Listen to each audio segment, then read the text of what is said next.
এই পানি আগ্রাসনটা আমার কাছে কেন জানি মনে হয় ভারতের যে একটি প্রাচীন আর্য সমাজের আধিপত্য বজায় রাখা যে একটা প্রচেষ্টা, কারণ দক্ষিণের কৃষ্ণা কাবেরী নদীতেও বাঁধ দিয়ে এই বৈষম্য করা হচ্ছে, এখানেও ভারতের অভ্যন্তরেও আন্দোলন চলছে এবং প্রখ্যাত লেখক অরুন্ধতী রায় প্রায়ই এই আন্দোলনের সাথে সামিল হয়ে অত্যন্ত সোচ্চার, যেটাকে আমরা আর্যভক্ত বলি আর কি। সেই প্রাচীন কাল থেকে আপনি জানেন অশ্বমেধ যজ্ঞ করার একটা অভ্যাস আছে, তারা যাগযজ্ঞ করে ঘোড়া ছেড়ে দেবে এবং প্রান্তিক রাজারা যদি কেউ সেটাকে আটকে দেয়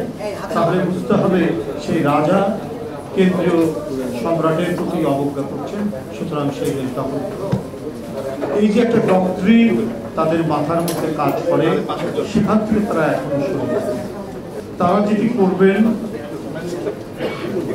সেটি অবধারিত, সেটা অবশ্যই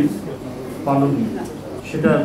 ব্যত্যয় হয় এই রীতি, সেটা আমরা যেটাই বলি না কেন, চাণক্য নীতি বলি ডক্ট্রিন বলি না কেন, তাদের হৃদয়ের অভ্যন্তরে এই ধরনের কাজ করছে। ভারত পাকিস্তান একটা ছোটখাটো সংঘাত হয়ে গেল, বাংলাদেশের সরকার বা জনগণ চেয়েছে, শান্তি চেয়েছে, এটা দ্রুত থেমে যাক এটা চেয়েছে, কেউ কোনো পক্ষ অবলম্বন করে। ভারত পাকিস্তান যুদ্ধে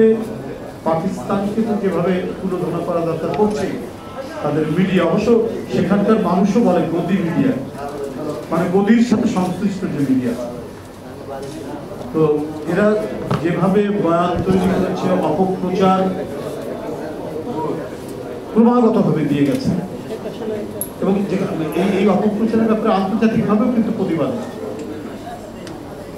তারা বাংলাদেশকেও টেনে নিয়ে আসছে অপপ্রচারের সাথে, সামাজিক গণমাধ্যমের সাথে যারা জড়িত তারা বলছে যে এই বাংলাদেশকে ৭১ সালে আমরা সহযোগিতা করেছি তাদের স্বাধীনতার জন্য, কিন্তু এটা ভুলে গেলে চলবে না ওদের ভিতরেও কিন্তু এক ধরনের পাকিস্তান আছে, মানে